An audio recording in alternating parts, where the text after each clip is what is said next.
Juan Gelman, la poesía como resistencia en un mundo sombrío. En un mundo sumido en sombras y avasallado por la implacable maquinaria del mercantilismo, emerge una chispa de luz que se niega a extinguirse, la poesía. Como un acto de resistencia contra la uniformidad impuesta y el autoritarismo amenazante, la poesía se yergue como una voz valiente, liberando al espíritu humano de sus cadenas y revelando espacios interiores desconocidos. En este ensayo, exploraremos la riqueza de la poesía como una herramienta para enriquecer nuestras almas, desafiando las reglas del mercado y recordándonos la utilidad de lo inútil, como decía un sabio filósofo chino. La utilidad de lo inútil, la poesía como herramienta de resistencia. La poesía es resistencia, justamente contra este mundo tan sombrío en el que estamos viviendo de manera tan mercantilista, donde se nos quiere amputar el espíritu, donde se nos quiere uniformar para convertirnos en tierra fértil para cualquier autoritarismo. La poesía enriquece a quien la lee y le descubre espacios interiores que ignoraba tener y que por eso no tenía. Logra eso. En cuanto a la utilidad o no de la poesía, no sé si sirva en términos mercantiles, seguramente cualquier editorial te lo podrá responder. Pero lo que sí recuerdo es lo que decía un filósofo chino, no me preguntes su nombre porque no lo recuerdo, sobre esto.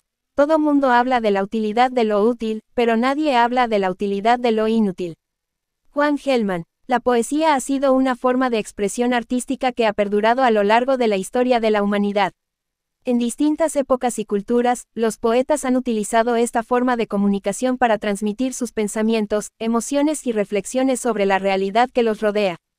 Sin embargo, en el contexto actual, donde la sociedad se ve fuertemente influenciada por una mentalidad mercantilista y consumista, la poesía adquiere un papel aún más relevante como resistencia contra la uniformidad y el autoritarismo que amenazan con amputar el espíritu humano.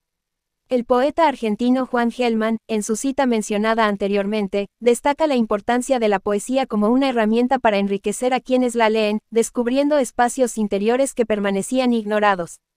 La poesía posee una cualidad única para llegar a lo más profundo del ser humano, abriendo puertas hacia la introspección y la conexión con el mundo que nos rodea. Frente a un panorama donde la cultura de masas y el consumismo superficial imperan, la poesía emerge como una fuerza para contrarrestar la alienación y la falta de reflexión crítica. El mundo actual tiende a evaluar la utilidad de todo en términos mercantiles y utilitarios, buscando un beneficio material tangible en cada acción o producto. Sin embargo, la utilidad de la poesía no puede medirse mediante parámetros cuantitativos o económicos, sino que se encuentra en su capacidad para nutrir el alma y el espíritu humano. La poesía puede ser un bálsamo para el individuo en tiempos de tribulación, una luz en medio de la oscuridad, una voz para aquellos que sienten que no tienen voz.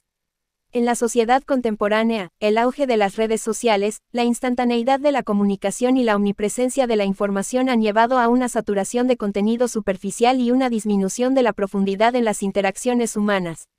La poesía, en contraste, es un arte que invita a la reflexión, a la interpretación y a la conexión emocional con las palabras y las ideas.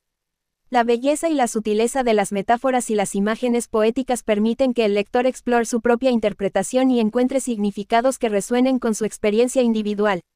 Asimismo, la poesía puede desafiar las estructuras de poder y cuestionar las normas establecidas. La libertad inherente al lenguaje poético le permite abordar temas sensibles y controversiales de manera subjetiva, estimulando el pensamiento crítico y fomentando el diálogo social. En un mundo donde el autoritarismo y la uniformidad amenazan con extinguir la diversidad de pensamiento, la poesía se convierte en un instrumento de resistencia, permitiendo que la voz del individuo se eleve y se escuche en medio de la cacofonía del mundo moderno. Es cierto que la poesía no se rige por las reglas del mercado, y puede que no tenga el mismo impacto masivo que otras formas de entretenimiento. Sin embargo, su valor no radica en su capacidad de generar ganancias o de satisfacer una demanda comercial, sino en su capacidad para trascender lo utilitario y alcanzar lo esencial del ser humano. La poesía puede servir como un recordatorio de nuestra humanidad compartida, un puente entre culturas y generaciones, y un testimonio de la riqueza emocional y espiritual que subyace en cada individuo. Así pues, la poesía desempeña un papel fundamental como resistencia contra un mundo sombrío y mercantilista que busca uniformarnos y alienarnos. Su utilidad no puede ser medida en términos de rentabilidad económica, sino en su capacidad para enriquecer nuestras vidas, descubriendo espacios interiores que desconocíamos y brindando una perspectiva más profunda y significativa de la realidad que nos rodea. La poesía nos conecta con nuestra esencia humana, nos invita a reflexionar y nos impulsa a resistir cualquier forma de autoritarismo y uniformidad impuesta. En este sentido, la poesía es un faro de luz en medio de la oscuridad, un testimonio de la libertad del espíritu humano y una herramienta para mantener viva nuestra humanidad en un mundo cada vez más dominado por la superficialidad y la mercantilización. El candelabro, iluminando mentes.